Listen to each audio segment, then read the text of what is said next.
Hariom everyone. Today's topic is enlightenment, मोक्ष और निर्वाण. अगर आपको कभी भी ये सवाल रहा है कि मोक्ष क्या है, निर्वाण क्या है, क्या ये कोई बहुत बड़ा एक्स्ट्रॉर्डिनरी एक्सपीरियंस है, मिस्टिकल एक्सपीरियंस है या कोई सिंपल सी चीज़ है, क्या इसके बाद जीवन परिवर्तन हो जाता है, होता क्या है, अगर बहुत सारे सवाल है इस चीज़ को लेके, जैसे कि मुझे भी थे, तो इसीलिए आज हम ये सत्संग कर रहे हैं धर्मराज जी के साथ. आज हम आरण्यक आश्रम में हैं, अरुणाचल है हमारे साथ. तो if you ever had these questions and you wanted to know clear answers on this, then please watch till end. नमस्कार धर्मराज जी. नमस्ते डिम्पल जी. तो एनलाइटनमेंट जो है, मोक्ष जो है, ये बहुत बड़ा वर्ड हो गया है लोगों के दिमाग में और लोगों को बहुत ज़्यादा सवाल है इस चीज़ों के लिए. तो आप एक बार थोड़ा लाइट दीजिए इस टॉपिक के ऊपर कि आपके हिसाब से ये होता क्या है एनलाइटनमेंट, अगर एकदम सिंपल शब्द में किसी को समझाना चाहे तो. आपने मोक्ष शब्द इस्तेमाल किया, उसी की ही पर्यायवाची में एनलाइटनमेंट, निर्वाण, कैवल्य इत्यादि इत्यादि शब्द आते हैं. तो चलिए मोक्ष शब्द से लेकर के चलते हैं कि जैसे मैं चल रहा हूँ, रास्ते में कोई क्रीपर मेरे पैरों में फंस जाती है, तो मेरे चलने की क्रिया में वो जो लता है वो बंधन हो गई. मैं चाहता हूँ कि सारी दुनिया में घूमूं, लेकिन मेरी नौकरी जो है वह इजाज़त नहीं देती है, मेरा परिवार इजाज़त नहीं देता है. अगर मैं नौकरी छोड़ करके चला जाता हूँ तो मेरी नौकरी चली जाएगी. तो ऐसे ही समझ लीजिए कि नौकरी एक बंधन हो गई. मैं कुछ भाव महसूस कर रहा हूँ, उन भावों को प्रकट नहीं कर पा रहा हूँ या उनके वो प्रकट करने के लिए ठीक तरीके से संसाधन नहीं है या व्यक्ति नहीं है या परिस्थितियाँ नहीं हैं, तो वो परिस्थितियाँ बंधन हो गई. तो प्रायः ऐसा समझा जाता है कि मोक्ष का मतलब है कि जो भी मेरी फ्री विल है, जो भी मेरे भीतर से निकल करके आ रहा है, उसमें जो बाधा बन रही है चीज़, उसी से मुक्त होना, वो मोक्ष है. लेकिन जब हम थोड़े से गहरे अर्थों में जाते हैं मोक्ष के, तो यह बात आती है कि कौन है जो मोक्ष की कामना कर रहा है. शरीर के लिए तो बंधन समझ में आता है कि मैं जा रहा हूँ, मेरे पैर में कुछ चीज़ फंस जाती है तो मेरे लिए बंधन हो गई, मेरी यात्रा में बंधन हो गई. लेकिन जब हम अपने संदर्भ में बंधन की बात करते हैं, अपनी इच्छाओं की संदर्भ में, अपने जिसे पुराने शब्दों में कहा जाता है तृष्णा के संदर्भ में बंधन की बात करते हैं, तो वो बंधन किसको है, यह प्रश्न बड़ा महत्वपूर्ण हो जाता है. तो मुझे ऐसा लगता है कि सारी कवायद वह मोक्ष की नहीं है, वह मोक्ष की जो प्रकृति है उसे समझने की है. एक पुराने तरीके से इस बात को रखा जाता है कि भाई आप सपोज करिए कि आप एक कारागृह में हैं, आप एक जेल में हो, जेल में ही आपका जन्म हुआ है, जेल में ही आप पले बढ़े हो. उसमें आप जो बंदिशें हैं जेल के अंदर, उन बंदिशों को लेकर के खूब आप विरोध करते हो, आप धरना प्रदर्शन करते हो, आप अपना गुट बनाते हो, कोशिश करते हो कि भाई समय से पानी नहीं आता है, हमें पानी समय से चाहिए, भोजन जो है रूखा सूखा मिलता है, हमें भोजन जो है ताज़ा चाहिए और उसमें न्यूट्रिशंस चाहिए और हमें किताबें पढ़ने को मिलनी चाहिए, हमारा शौचालय साफ़ होना चाहिए, हमें थोड़ा सा अपनी बैरक में से, अपने कमरों में से निकल करके धूप सेकने के लिए मौका मिलना चाहिए, हमें आपस में बात करने का मौका मिलना चाहिए, इत्यादि इत्यादि. सारी ज़िंदगी कोई व्यक्ति जेल में जो सुख सुविधाएं हैं उनके लिए जतन करता रहे, लेकिन वो कभी जेल की चार दीवारी के बाहर जाने की बात ही न सोचे, उसके जहन में ही यह बात ना आए कि जेल की चारदीवारी के बाहर भी जीवन हो सकता है। जब कोई व्यक्ति जेल की चारदीवारी के बाहर जाने के विषय में सवाल उठाता है तो वह मोक्ष है। अब आप देखें कि हम सारी जिंदगी हमारी जो इच्छा है उसकी पूर्ति के लिए जद्दोजहद करते हैं कि हमें और फ्रीडम, जैसे धनोपार्जन जो है, अधिक से अधिक धन आपके पास में है तो आपके पास बहुत सारी फ्री विल है। आप जहाँ चाहे जा सकते हो, घूम सकते हो, आप जो कपड़ा चाहे खरीद सकते हो, आप जो चाहे जूता खरीद सकते हो, ज्वेलरी खरीद सकते हो, या और भी गाड़ी घोड़ा भी जो खरीदना चाहो खरीद सकते हो। लेकिन आप कभी भी यह नहीं सवाल उठाओगे कि आपके अंदर ये जो डिज़ायर है ये आपकी ओरिजिनल है, ये ओरिजिनल डिज़ायर है, या ऐसा करने के लिए, ऐसी इच्छा करने के लिए आपको कस्टमाइज किया गया है, आपको कंडीशन किया गया है, आपको प्रोग्राम किया गया है। अगर आप उस पर सवाल नहीं उठाते हो कि जो जिसको चाहिए वो कौन है और जिसको चाहिए उसके अंदर ऐसा चाहने के लिए सच में ही उसकी निजी इच्छा है या वैसा सोचने के लिए उसे प्रोग्राम किया गया है, तो आप सच्ची मुक्ति की तरफ अभी अग्रसर नहीं हो। अध्यात्म, जैसा मैं समझता हूँ, का मूल है कि जो मुक्ति चाह रहा है वह कौन है और उसकी मुक्ति की जो आकांक्षा है वह वास्तव में निजी है, वैलिड है, ओरिजिनल है, मूल है, या कस्टमाइज की गई है। जी।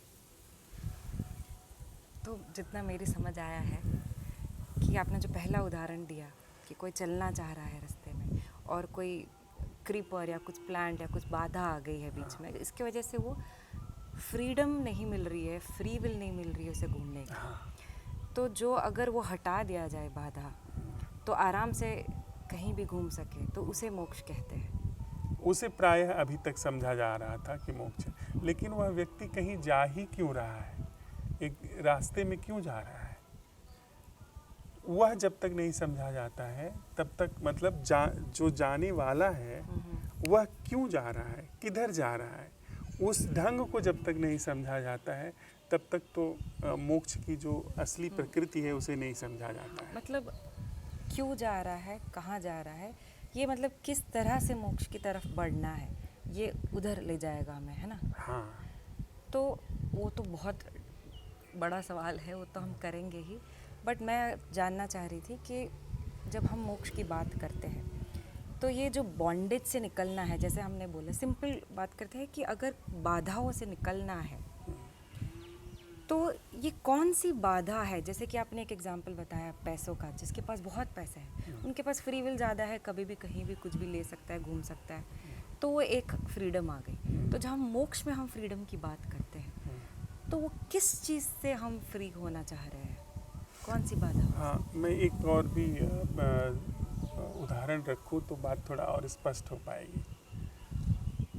एक दूसरे देश से कुछ लड़के, उनको भेजा गया कि आप चले जाओ इस देश में और जा कर के बम गिरा दो, बम फेंक दो, या लोगों को गोलियों से छलनी कर दो। वहाँ से वो चले, रास्ते में उनको बहुत सारे बंधन मिले, कहीं बैरिकेडिंग लगी है, पुलिस की जांच पड़ताल चल रही है, कहीं पे उनको गाड़ी नहीं मिल रही है, या कहीं पे उन्हें खाना नहीं मिल रहा है, तो बहुत सारे उनको बंधन मिल रहे हैं।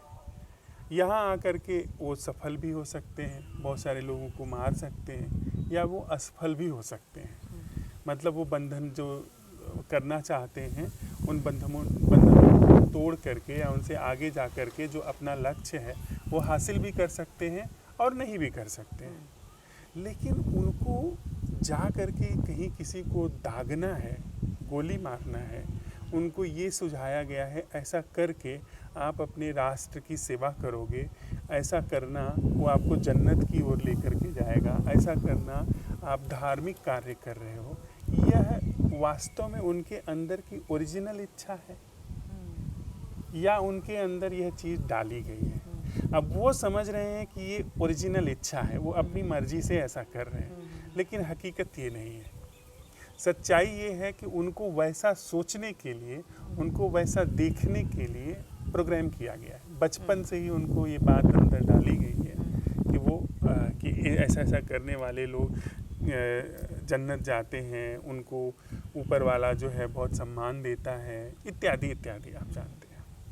तो जब तक वो आगे जा कर के सफल होना चाहते हैं अपने काम में, तब तक वो सारी इच्छा जो है उसको हम मोक्ष नहीं कह सकते हैं। जब वो इस पर सवाल उठाने लगे कि भाई मैं जो ऐसा सोच रहा हूँ कि फला आदमी को या बहुत सारे लोगों को मार करके जन्नत मुझे मिल जाएगी, ये वास्तव में मेरी ओरिजिनल इच्छा है कि कहीं तो मैं ऐसा तो नहीं है कि मैं मैनिपुलेट किया गया हूँ, हाँ, मुझे इस तरीके से सम्मोहित करके, संस्कारित करके ये सब बातें मेरे अंदर डाली गई। जब वो व्यक्ति ये सवाल उठाने लगता है कि वास्तव में ये मेरी ओरिजिनल इच्छा है, क्योंकि मैं मोक्ष का मतलब है कि मेरी जो असली फ्लावरिंग है, जो किसी भी जीवन की प्योर फ्लावरिंग है, उसको मुक्त करना।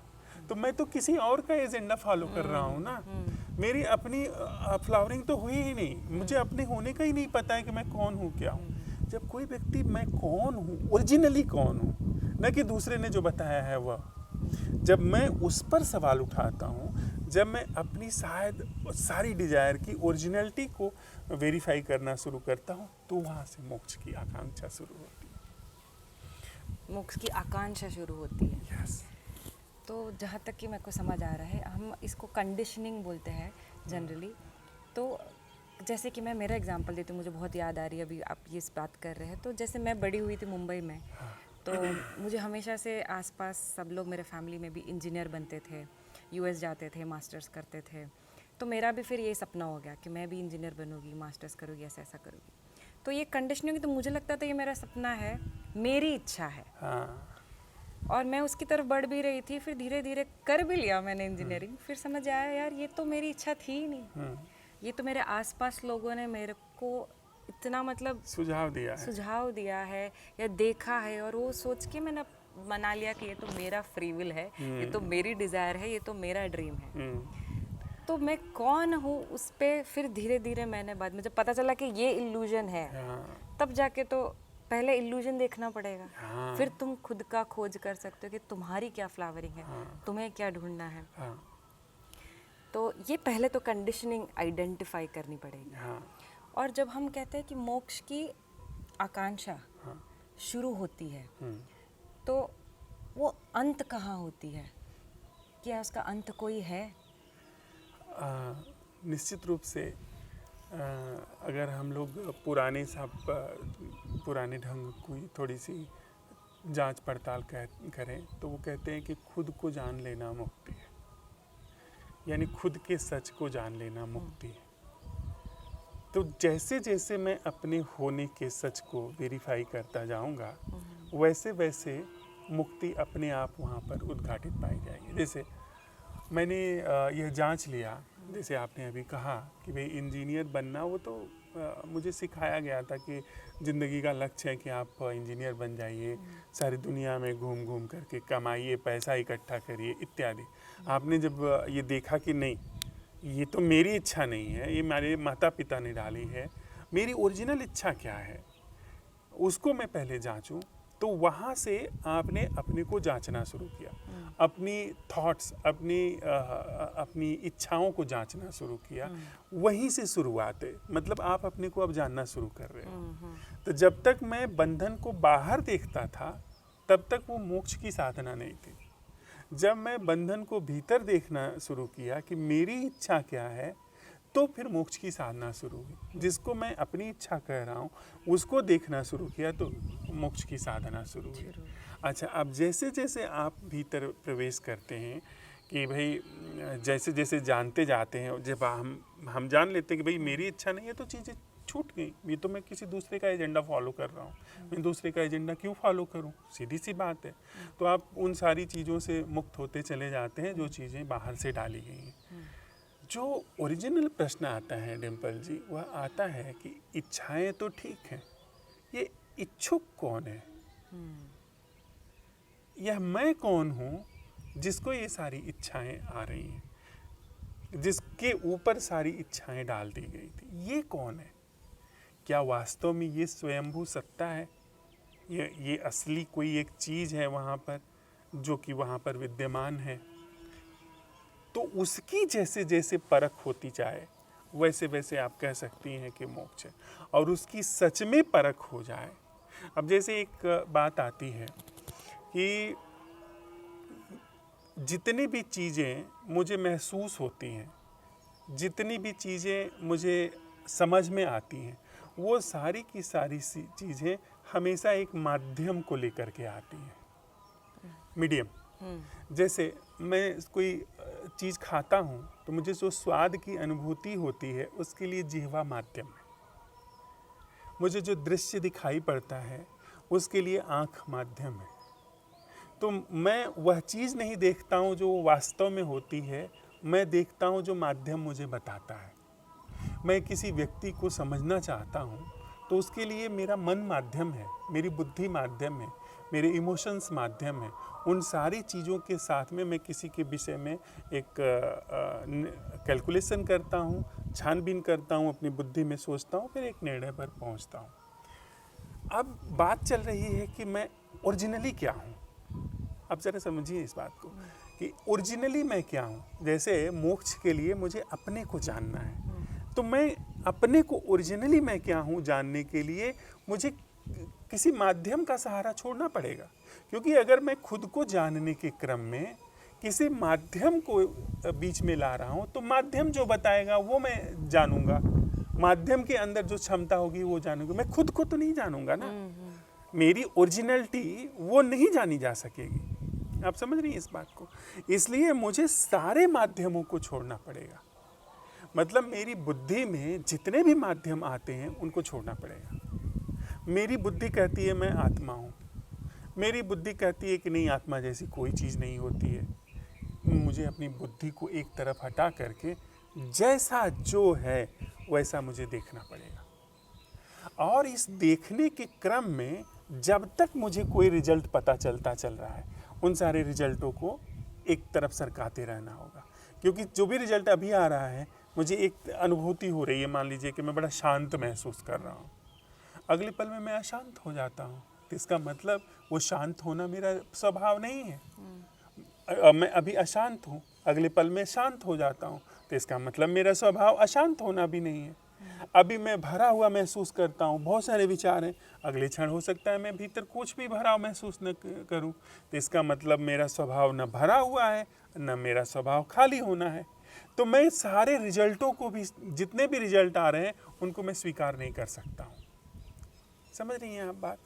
यानी अगर मैं अपने को देखता चलूँ और किसी माध्यम को इस्तेमाल न करूँ, किसी निष्कर्ष को इस्तेमाल न करूँ, तो शायद धीरे धीरे उस बिंदु को मैं स्पर्श करना शुरू कर दूंगा जो कि मेरा मूल स्वभाव है, जो जीवन का मूल स्वभाव है। जी, थोड़ी थोड़ी चीज़ें क्लियर हो रही है मेरे को। हाँ।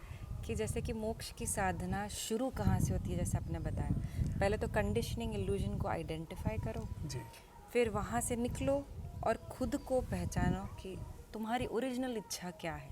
वहाँ से शुरू होता है मोक्ष की साधना, कि तुम्हारी ओरिजिनल इच्छा क्या है, ओरिजिनल डिज़ायर क्या है। जैसे कि लोग, मतलब ये बहुत लूज टर्म है जिससे बोलते हैं कि फॉलो योर हार्ट। फिर जो खुद, किसी को क्रिएटिविटी में इंटरेस्ट होता है, किसी को पेंटिंग में इंटरेस्ट होता है, कविताओं में होता है, वहाँ से शुरू होता है। बट ये सारे माध्यम है, मीडियम है to understand ourselves, to get to moksha. ये सारे मीडियम्स भी छोड़ने पड़ेंगे इन द एंड।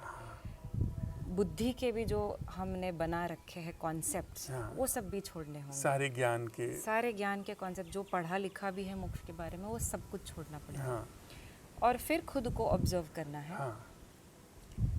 तो एज अ विटनेस, तो ये मैं समझती हूँ कि आप जो कह रहे हैं कि सारे कॉन्सेप्ट्स भी इंटेलेक्चुअली छोड़ने हैं, और वो जो तो क्या ये जो मोक्ष हम कहते हैं, क्या वो एक वन टाइम एक्सपीरियंस है, और is it a way of living after that, कि देयर इज़ अ ट्रांजिशन, कि उसके बिफोर और आफ्टर होता है?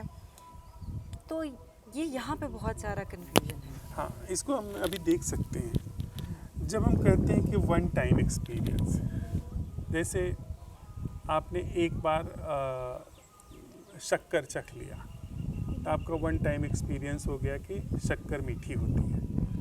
हाँ, आपका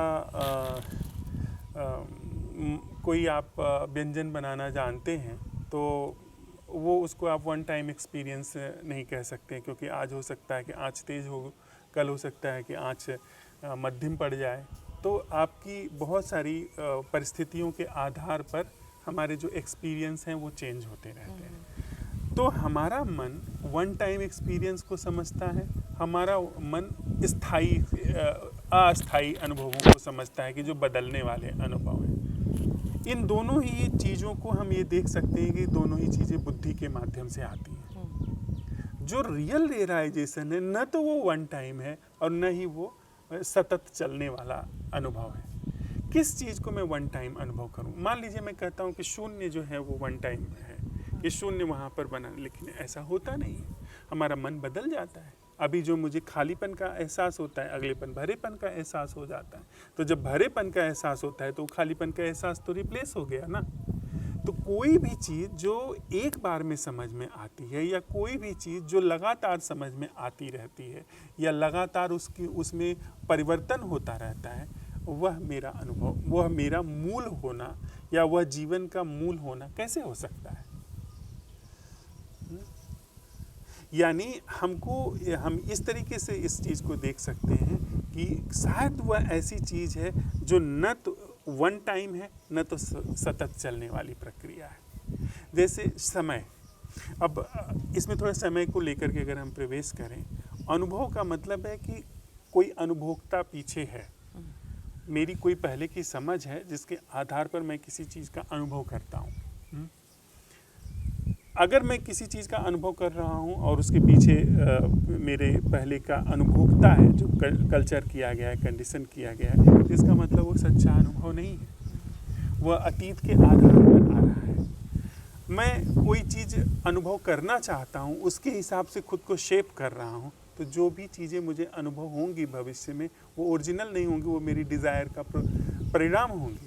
तो अगर इन दोनों ही चीज़ों को आप निकाल दें, अतीत और भविष्य को निकाल दें, तो वर्तमान के अनुभव जैसी कोई घटना नहीं होती है। वो क्या है जो वर्तमान में मैं अनुभव करूँगा, और कौन है जो अनुभव करेगा? तो सारे अनुभव, जितने भी से अनुभव हैं, वो सब काल बाधित हैं। जो सत्य है, हो सकता है वो कालातीत हो, टाइमलेस हो। मतलब मेरा जो मूल स्वभाव है, जो किसी भी तरीके से दूसरी चीज़ों से प्रभावित नहीं है, वह हो सकता है कि बिल्कुल समय से मुक्त हो, और मैं समय में उसको अगर वेरीफाई करने की कोशिश कर रहा हूँ तो मैं फेल हो जाऊँगा। मुझे जो भी पता चलेगा, जिस भी निष्कर्ष पर पहुँचूँगा, वो सत्य नहीं होगा। मतलब जैसे कि हमारे आप बता रहे जितने भी एक्सपीरियंसेस हैं जी, वो सारे टेम्परेरी है। आज एम्प्टीनेस वाली है फीलिंग, या फिर आज फुलनेस वाली फीलिंग है, या शून्य वाली भी फीलिंग अगर हम देख लें, हाँ, तो आज शून्य वाली फीलिंग है, कल नहीं है। हाँ, तो ये तो बदल रहे हैं, बट ये सब टाइम बाउंड है। और आप कह रहे हैं कि जो असली स्वरूप है that is timeless. Definitely timeless. That is definitely time comes and goes there. Time comes and goes there. तो मेरा पूछने का ये मतलब था कि ये कॉन्सेप्ट वाइज में समझ में आ गया मुझे, आप जो बोल रहे हो कि जो आत्मन है वो तो ऑब्वियसली इटर्नल है, it is beyond time and space and everything.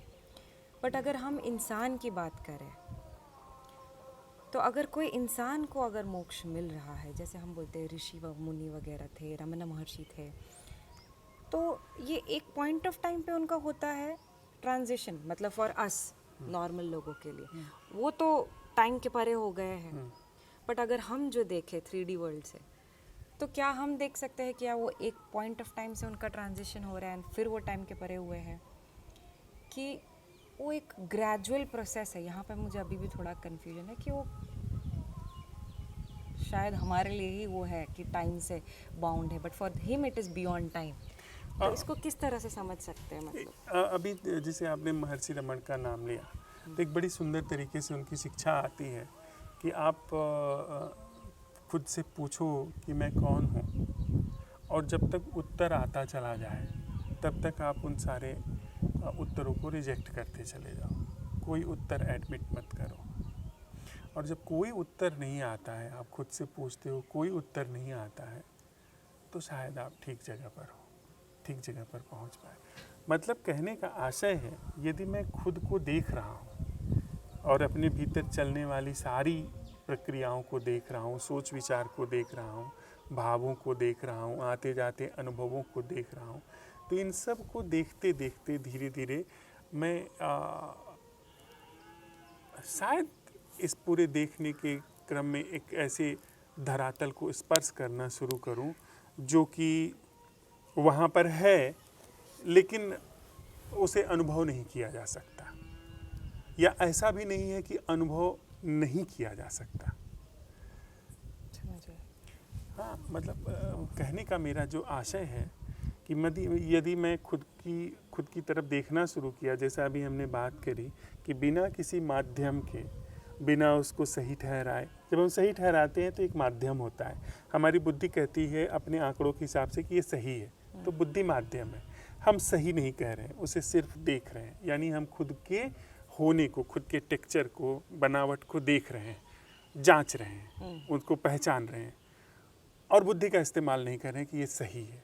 हम खुद को देख रहे हैं और बुद्धि का माध्यम इस्तेमाल नहीं कर रहे हैं कि यह गलत है, यहाँ मैं गलत हूँ, ऐसा नहीं होना चाहिए, उसका इस्तेमाल नहीं कर रहे, सिर्फ अपने को हम देख रहे हैं, माध्यम इस्तेमाल नहीं कर रहे। तो धीरे धीरे धीरे मेरे अंदर वे सारी चीज़ें जो कि माध्यमों के आधार पर स्थापित की गई हैं, वो अपने आप जड़ छोड़ने लगेंगी, क्योंकि उनको समर्थन नहीं मिल रहा है। जब मैं सही कहता हूँ तो उनको समर्थन मिलता है, उस प्रक्रिया को समर्थन मिलता है जो बाहर से आरोपित की गई है। जब मैं गलत कहता हूँ तो उस प्रक्रिया को समर्थन मिलता है जो कि बाहर से आरोपित करके खुद को अपना होना कहे जाने की प्रक्रिया है। अब अगर उसको समर्थन नहीं मिल रहा है तो जितनी भी चीज़ें बाहर से मेरे अंदर डाली गई हैं वो समाप्त होनी शुरू हो जाएंगी, और जो चीज़ शेष बचती है उसमें शायद कोई कहने वाला भी नहीं है कि यह मैं हूँ।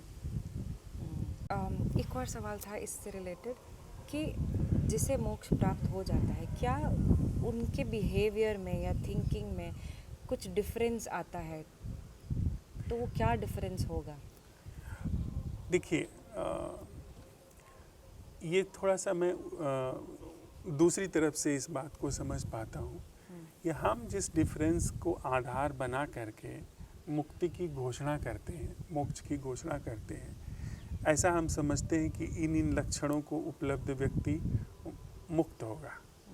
वो सच नहीं है, क्योंकि हमारा माइंड इन सारी चीज़ों को इकट्ठा कर सकता है, असेंबल कर सकता है। अब हमने बुद्ध को देखा सुना है, बुद्ध को समझा है, उनके सारे लक्षण हमने काउंट कर लिए हैं, महर्षि रमण के सारे लक्षण काउंट कर लिए। अब कोई व्यक्ति उन सारे लक्षणों को अपने आसपास इकट्ठा करके भीतर सोचे कि वो उस स्थिति को पहुंच गया है, उसके भीतर वो दशा उपलब्ध हो गई है जो उनकी थी, तो ये बात सच नहीं। मतलब माइंड ऐसे हो गया ना कि वो टिक टिक टिक करना चाहता है, वो लिस्ट ऑफ एट्रीब्यूट्स बना दिया, अच्छा एनलाइटेंड बीइंग ऐसे होते हैं, और फिर अब मैं भी कोशिश करूँ इस तरह से बनने की, ऐसा ऐसा करूँ तो वो हो तो जाए। ये तो पूरा माइंड का गेम हो गया फिर तो तुम मुक्ति से तो बहुत ही दूर चले गए, मन के इसमें घुस गया था। इसीलिए तो बहुत विपरीत लक्षणों वाले लोग हुए हैं। हम जैसे कृष्ण को देखते हैं, उनका लक्षण बिल्कुल विपरीत है बुद्ध के लक्षणों से। बिल्कुल। अब कृष्णमूर्ति के जीवन का लक्षण मैं नहीं कह रहा हूँ कि वो क्या हैं या हम तय करने वाले कौन होते हैं। रमण महर्षि को देखिए तो उनके लक्षण जो है कृष्णमूर्ति से बिल्कुल विपरीत हैं। मीराबाई को देखिए बिल्कुल अलग है। सही बात है। तो लक्षणों के आधार पर हम किसी व्यक्ति को तय नहीं कर सकते। हमें ये समझना होगा कि लक्षण बुद्धत्व का प्रमाण नहीं है। कोई व्यक्ति सीधे चले, वो अपने वेरिफिकेशन से चले, मतलब खुद को जांचना शुरू करे, पहचानना को शुरू करे, देखना शुरू करे, उसके बाद शायद उसके जीवन में उस बोध से कुछ चीज़ें जगह ले सकती हैं, लेकिन वो जब जगह लेंगी तभी वो व्यक्ति जान पाएगा कि ये ऐसा ऐसा चल रहा है। हम पहले से ये नहीं कह सकते हैं कि वह कैसे काम करता है, वह करता हुआ काम ही कह सकता है कि ऐसे काम करता है। अच्छा। वो जब काम घटित होता है तभी कहा जा सकता है ऐसे होता है। पहले से वो व्यक्ति भी नहीं जान सकता है कि वो कैसे चलेगा, कैसे व्यवहार करेगा, कैसे आचरण करेगा, क्योंकि बहुत सारे विपरीत से विपरीत आचरण व्यवहार हमारे सामने आए हैं जिनको हमने समझा कि वो लोग सत्य को उपलब्ध हैं। तो मुझे ऐसा लगता है डिम्पल जी, हम लोग वापस आते हैं कि एक बिल्कुल जैसे आप कह रही थी कि बिल्कुल एक सामान्य व्यक्ति वो कैसे मुक्ति की ओर जाए, मोक्ष की ओर जाए। पहली बात तो हमने ये समझी कि मुक्ति का मतलब है बाहर नहीं, भीतर यह देखना कि मेरे भीतर जितनी भी डिज़ायर्स हैं, जो भी सोचना समझना है, वो कुछ ओरिजिनल नहीं है, उनको समझना, देखना। और जैसे कोई व्यक्ति देखना शुरू करता है इन चीज़ों को, उसके बंधन खुलने लगते हैं, उसके जो आरोपित संस्कार हैं वो जाने लगते हैं, पहचान लेता है। वो एक बार में कोई पहचान सकता है अगर प्रज्ञावान हो, विवेकशील व्यक्ति।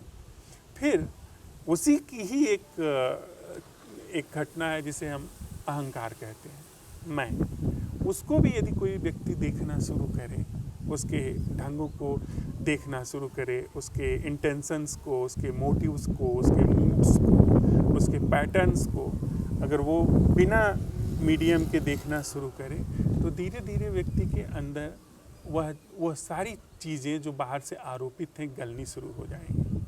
अभी आप कह रहे थे ना कि वो जो है वो ग्रेजुअल प्रोसेस है खुद का जानना, या वो सडन है।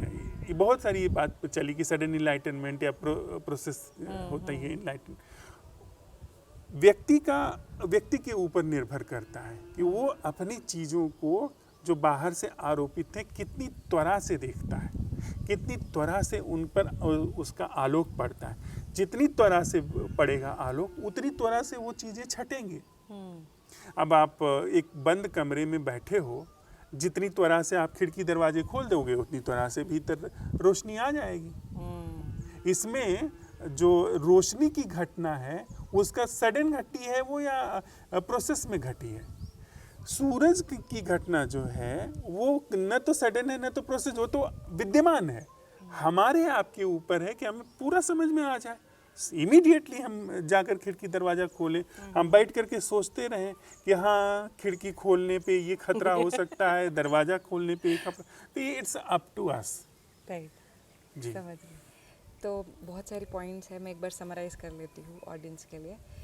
सबसे इम्पॉर्टेंट चीज़ जो मुझे लगी कि हम जो एट्रीब्यूट्स बनाते हैं कि enlightened people are like this like this like this, तो ये बहुत गलत हो जाएगा। ये बचकानी बात है मतलब क्योंकि हमने देखा है कि there have been varied people, Krishna से लेके बुद्धा से लेके मीरा से लेके, सबकी पर्सनालिटी अलग रही है, सबका व्यवहार अलग रहा है।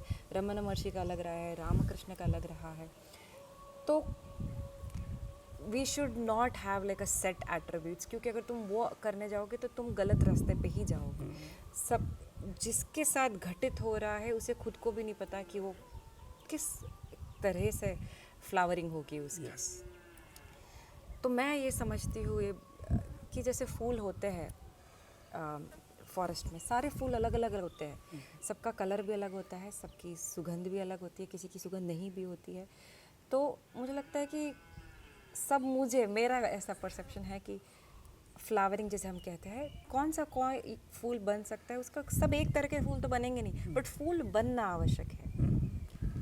कौन सी सुगंध है क्या वो उसको भी नहीं पता है। इसमें एक बात और भी समझ लें कि ऐसा भी नहीं है कि जो सत्य है उसकी वेरी वैरायटीज़ हैं। उसकी हो सकता है कि व्यक्ति टू व्यक्ति निर्भर करता है कि वो कैसे किसी व्यक्ति के अंदर प्रकट होता है, लेकिन वह जो मौलिक बोध है जिसमें इस बात की स्पष्ट प्रतीति है कि बाहर से, मतलब जो जिस भी चीज़ में दूसरा शामिल है, जो अन्यथा है, वो अलाउड नहीं है उसमें ओरिजिनलिटी में, वो सबके अंदर समान होगी। मतलब अद्वैत सबके अंदर समान होगा, लेकिन जिस डिवाइस में है, जिस बॉडी में है, उस डिवाइस की अपनी अपनी एक संरचना है। जिस माइंड ने उसको समझा है, अब वो बोलने जाएगा माइंड तो उस अपने तरीके से बोलेगा। वो हिंदी भाषा में बोलेगा या अंग्रेजी में बोलेगा, तमिल में बोलेगा, या फिर वो उसके अपने टोन्स होंगे, उसके अपने उदाहरण होंगे या उदाहरण नहीं होंगे, वो अपने तरीके से बोलेगा। नहीं, ये बहुत सुंदर बात बोली है आपने। तो मुझे एक एग्जांपल मैं जनरली मेरे क्लास में यूज़ करती हूँ, याद आ गया कि जैसे इलेक्ट्रिसिटी है, वो तो एक एनर्जी है। जैसे कि अभी आश्रम में भी अगर इलेक्ट्रिसिटी आ रही है तो वो एक एनर्जी है, बट वो फैन में जाएगी तो अलग तरीके से एक्सप्रेस होगी, ट्यूबलाइट में जाएगी तो अलग तरीके से आएगी, एसी में अलग तरीके से आएगी, कैमरा में अलग तरीके से आएगी। हाँ। तो वो डिवाइस के ऊपर है कि वो एनर्जी को किस तरह से बाहर एक्सप्रेस हो रही है। और डिवाइस का कोई पर्सोना नहीं है। हाँ, हम समझते हैं पर्सोना लाइफ है, कोई जो मैं जैसी संस्था है वो लाइफ है। अगर ऑब्जर्वेशन बहुत सटीक रूप से भीतर होता चला गया तो पर्सोना डिसॉल्व हो जाएगा। हाँ, पर्सोना जैसी कोई घटना होती ही नहीं। न तो इलेक्ट्रिसिटी का कोई पर्सोना है, तो फ्लो ऑफ इलेक्ट्रिसिटी उसका कोई पर्सोना नहीं है, और न ही डिवाइसेज में जीवन ही नहीं है, तो पर्सोना कैसे होगा? डिवाइस सिर्फ डिवाइस है। डिवाइस के अंदर जो जीवन सा दिखाई पड़ता है वो बिकॉज ऑफ इलेक्ट्रिसिटी है, अन्यथा वो तो डब्बा है। चाहे एसी हो, चाहे वो आपका रेफ्रिजरेटर हो, तो सिर्फ एक बक्सा है। जी, ये हम लोग जनरली इसको शिव शक्ति या कॉन्शियसनेस मैटर जैसे कहते हैं कि बॉडी है that is matter and consciousness है तो body is working, it's functional, it is alive. वैसे ही है डिवाइसेस भी, और हर एक का जैसे हर एक डिवाइस की हमने एग्जांपल बताई अलग तरीके से फंक्शन करेगी with the same energy, with the same consciousness. वैसे ही हर एक इंसान का जो है माइंड अलग अलग है, अंदर का जो है आत्मन वो तो सेम ही है। तो वो कहाँ बॉर्न है, कौन सी लैंग्वेज में, जैसे हमने देखा है तमिल पोएट्स भी रह चुके हैं, देखा है कबीर अपने भाषा में कविताएं लिखते थे, रमन महर्षि थे जो साइलेंस ही अप्रोच यूज़ करते थे। तो हर एक इंसान का आउटकम जो है वो अलग तरीके से रहेगा, depending on the mind, depending on the place, depending upon a lot of other factors. तो मुख्य बात जो हमारे सामने आती है वो ये है कि क्या हम हमारी वो सारी चीज़ें जीवन की जो हमारे रूप में या हमारे ऊपर आरोपित की गई है, जो बहुत सारी चीज़ों की एक असेंबलिंग है हमारे भीतर, क्या वो समाप्त हो सकती है? और उसके लिए क्या कोई एक सटीक अप्रोच है? मैं समझता हूँ एक सटीक अप्रोच है, वो हमेशा से काम किया गया है, जिसको नेति कहते हैं कि यह भी नहीं, यह भी नहीं, निगेटिव अप्रोच। मतलब अगर मुझे ये बात समझ में है कि सारे अनुभव, सारे विचार, सारी समझ जो मुझे पता चलते हैं वे या तो माध्यम के आधार पर होते हैं, और माध्यम हमेशा झूठा होता है, या फिर वो दूसरे के द्वारा आरोपित होते हैं, जो दूसरों ने मेरे अंदर डाल दिया है।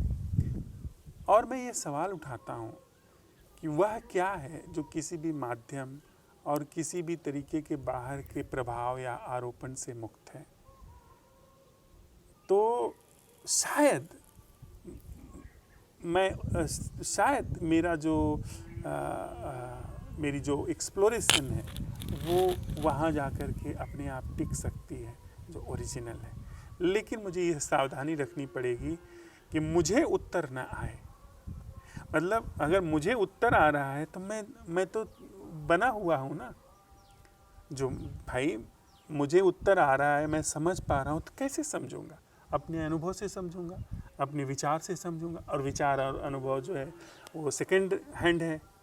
तो मैं अगर इस बात पर हूँ कि मैं सवाल उठा रहा हूँ कि वो क्या है जो किसी भी प्रभाव से और किसी भी माध्यम से मुक्त है, और मैं उत्तर नहीं चाहता हूँ, प्रश्न को पूरा का पूरा उठाना चाहता हूँ, उत्तर नहीं चाहता हूँ, तो फिर निश्चित रूप से वह बिंदु आ जाएगा जीवन में। ये कोई बहुत जिसे हम कहें बड़ी तपस्या की बात नहीं है।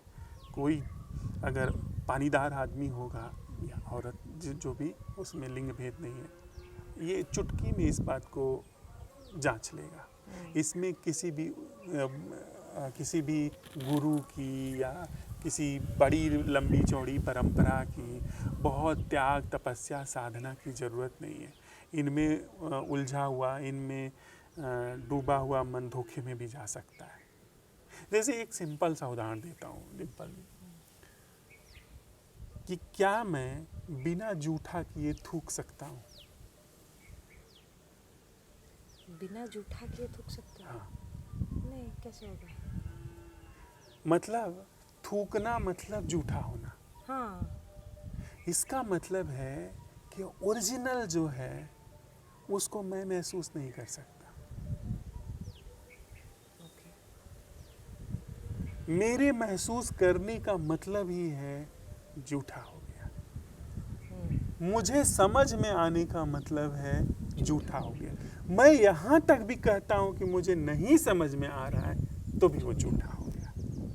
मैं यहाँ तक कह रहा हूँ कि मेरे अनुभव में नहीं है तो भी जूठा हो गया। मतलब जो ओरिजिनल है वो बिल्कुल मेरे मेरे अनुभव और उसमें नहीं आ सकता। नहीं ऐसा है कि वह नहीं है, अनुभव में है भी और नहीं भी, या दोनों से बियॉन्ड है वो। वेदांत में इस चीज़ को इसीलिए नीति नीति बहुत इम्पोर्टेंट है, बिकॉज ये जो चीज़ हम डिस्क्राइब करने की कोशिश कर रहे हैं, इट्स अनडिस्क्राइबेबल। तुम लैंग्वेज कॉन्सेप्ट जितना यूज़ करोगे कुछ ना कुछ गलत होगा, बिकॉज Exactly. ये सब मैन मेड है हाँ। और वो है, वो डिवाइन है। तो whatever words you use to try to explain it, you are going to fail miserably. That's why we failed everything, every shastra and every teachers. हमने कृष्णमूर्ति को बुरी तरह से फेल कर दिया, रमन महर्षि को फेल कर दिया, वेदांत को फेल कर दिया, क्योंकि जैसे ही हम उसको टच करते हैं हम झूठा कर देते हैं। हमारा थॉट इन्वॉल्व हो जाता है, हमारे इंटेंशन इन्वॉल्व हो जाते हैं। इस बात को एकदम ऐसे जैसे मतलब तलवार की धार की तरह इस बात को अगर कोई अपने भीतर रियलाइज करता है, यूं वो मुक्त हो जाएगा। झूठा तो मैं नहीं बोलूँगी वेदांत को, कबीर जी को, कृष्णमूर्ति को, बट ऐसा है ना कि नहीं, धर्मराज जी मेरे ये- चित्त में जब आता है, हाँ, बट ये हमारी कोशिश है एज ह्यूमंस, माइंड दिया है, लैंग्वेज दी है, तो we try to express it. That is the only way possible. जैसे हम भी अभी एक्सप्रेस करने की कोशिश कर रहे हैं, हाँ, वैसे तो वो भी गलत ही है। नहीं, आप जरा मेरा आशय समझिए। हाँ, हमने आपने समझा, निश्चित रूप से हम कबीर को भी इस्तेमाल कर रहे हैं, महर्षि की शिक्षाओं को भी और वेदांत की शिक्षाओं को भी इस्तेमाल कर रहे हैं, लेकिन हमारे अंदर इस बात की प्रतीति होनी चाहिए कि यह सब हमने इस्तेमाल किया है, ये इस्तेमाल करके हम उसको नहीं समझ सकते। ये सब पॉइंटर्स है। यह सब पॉइंटर्स हैं और इन सब के माध्यम से हमको क्या नहीं करना है वो बात साफ समझ में आ रही है। हम इसको पॉजिटिव वे में नहीं लेकर जा रहे हैं। हम ऐसा नहीं कहने जा रहे हैं कि मेरी समझ में जो आत्मा की प्रतीति आ रही है वो सच्ची आत्मा है।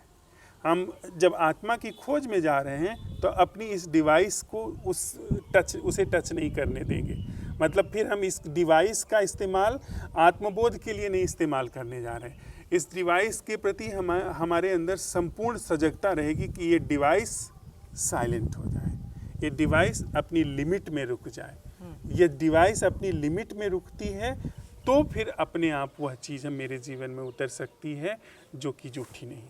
क्योंकि मैं यहाँ तक तो निश्चित रूप से जो भी कुछ मैं जुगाली कर रहा हूँ मेरा ओरिजिनल नहीं है। जब मैं उपनिषद की जुगाली कर रहा हूँ मेरा ओरिजिनल नहीं है, या मैं अपने अनुभव को भी बता रहा हूँ तो मेरा अनुभव भी जब मेरे से दोहराया जा रहा है तो वो ओरिजिनल नहीं है, वो सेकंड हैंड हो गया ना। फर्स्ट हैंड अनुभव को कोई नहीं बता ही नहीं सकता है। वो पर्सनल एक्सपीरियंस है, बट वो बताना भी ज़रूरी है ताकि अगर कोई और एक्सपीरियंस करे तो उसको थोड़े पॉइंटर्स तो मिले जी, तो बताना भी ज़रूरी है। अब मुझे वो फ़ैन वाला एग्जांपल फिर से याद आ रहा है, जैसा आप बता रहे हो डिवाइस रहता है, तो डिवाइस खाली डिवाइस का ही ध्यान रख सकता है। हम जितनी भी बातें करते हैं वो फ़ैन खाली खुद का फंक्शनिंग ठीक कर सकता है, उसकी वायरिंग जो है, उसका रेगुलेटर जो है वही सब ठीक कर सकता है। इलेक्ट्रिसिटी से उसका कोई लेना देना नहीं है, इलेक्ट्रिसिटी से कोई लेना देना नहीं वो है। जो भी जनरेट नहीं कर सकता, हाँ, प्रोड्यूस नहीं कर हाँ, सकता। उसकी कितनी भी बातें कर ले, कुछ भी कर ले, उसको वो हाथ नहीं लगा सकता। वो खाली अपने डिवाइस को फंक्शनिंग स्मूथ या रफ या जैसे भी है वो कर सकता है। That's all. तो वही हम कर रहे हैं सब। एग्जैक्टली, और इसमें कर भी रहे हैं, लेकिन एक बात में इसमें और भी आपके साथ में समझते हुए कहना चाहूँगा कि कहीं यह चीज़ भी एक नशा ना हो जाए।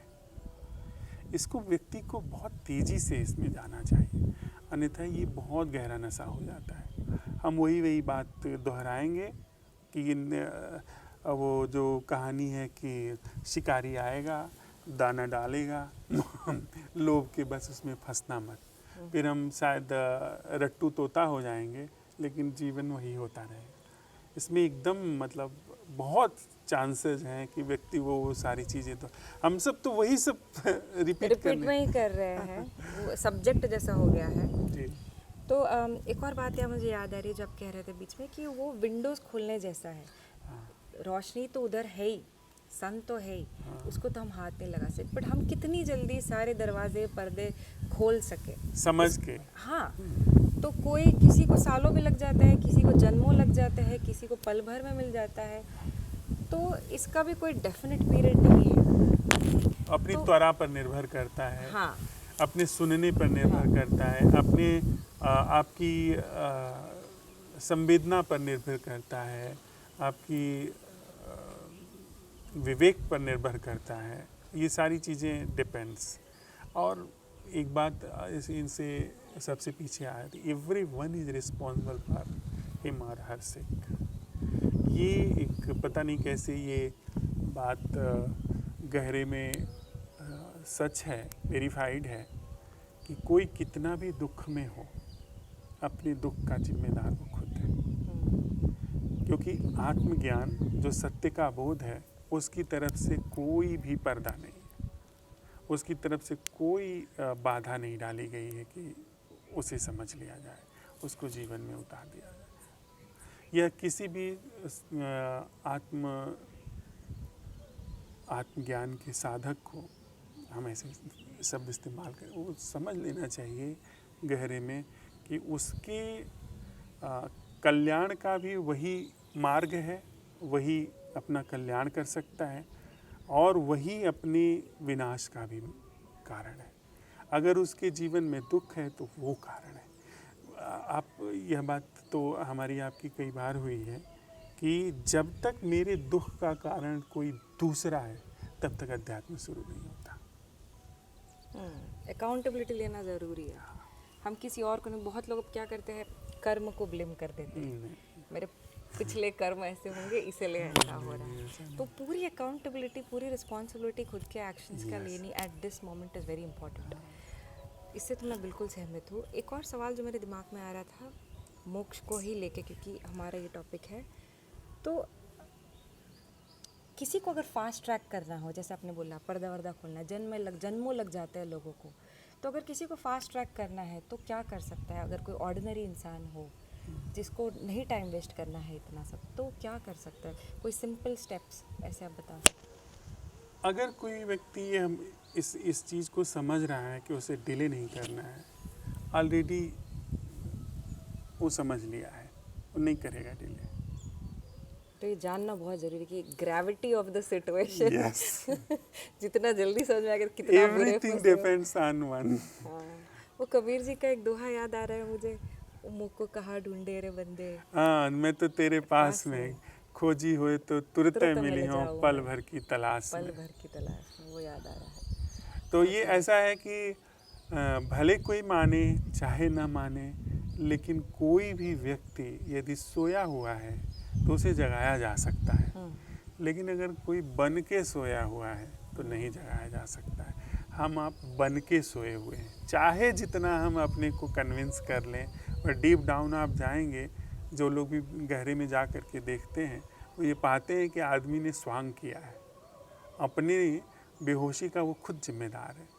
वो हो सकता है कि करते करते भूल गया है ऐसा, लेकिन यह बात सच नहीं है कि उसकी बेहोशी के लिए कोई दूसरा जिम्मेदार है। कोई भी व्यक्ति जाग सकता है, निश्चित जाग सकता है। एक और सवाल आ रहा था धर्मराज जी कि जो लोग हैं, ऑर्डिनरी लोग हैं, जो मोक्ष के रास्ते, क्योंकि ये हमारा एंड गोल दिखाया जाता है कि भाई एंड गोल बोल देते हैं इसको, तो क्या ये एक एंड गोल है कि मोक्ष के बाद एक्चुअली जीवन का असली शुरुआत होती है?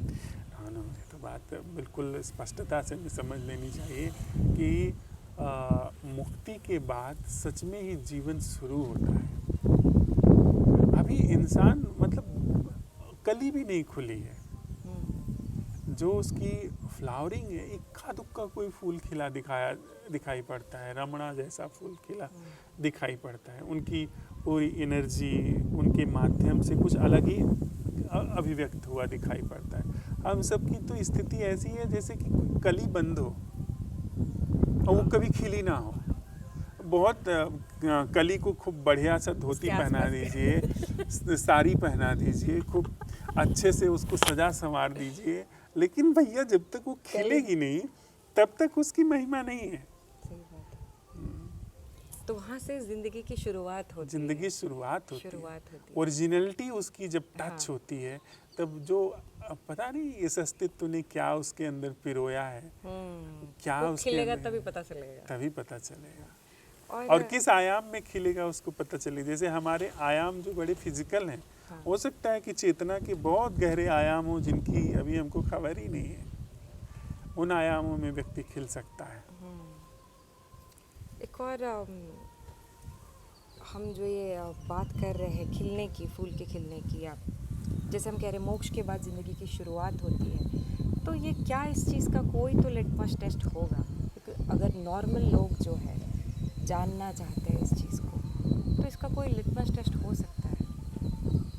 हाँ, बहुत टेक्निकल में नहीं जाए, जैसे आप बात कर सकते हैं उसके अंदर समय नहीं होगा, उसके अंदर मृत्यु, उसमें हम अभी उतना तकनीकी में न जाएं। एक बहुत सिंपल सा मैं उदाहरण दे सकता हूँ, उसके अंदर भय नहीं होगा।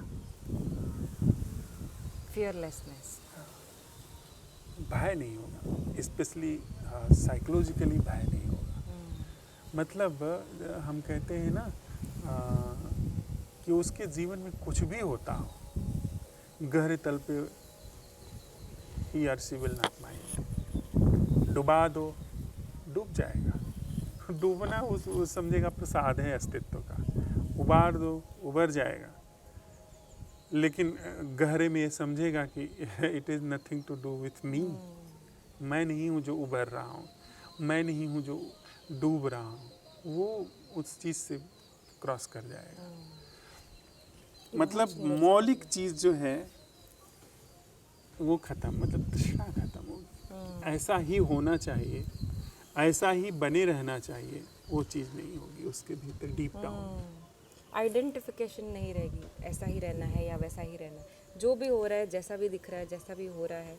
Fearlessness is basically equivalent to freedom. बहुत बड़ी बात है fearless.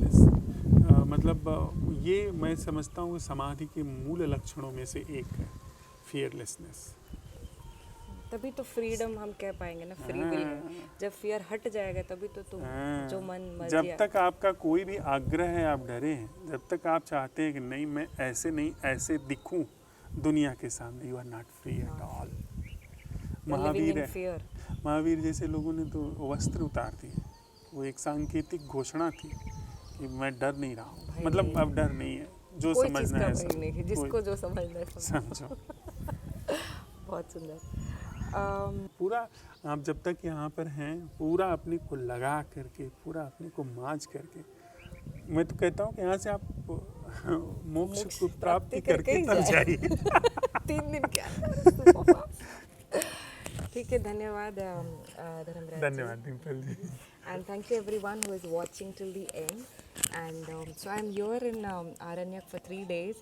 And as Dharamraj ji said, we are going to inquire and talk on this topic of moksha for the next 2 days.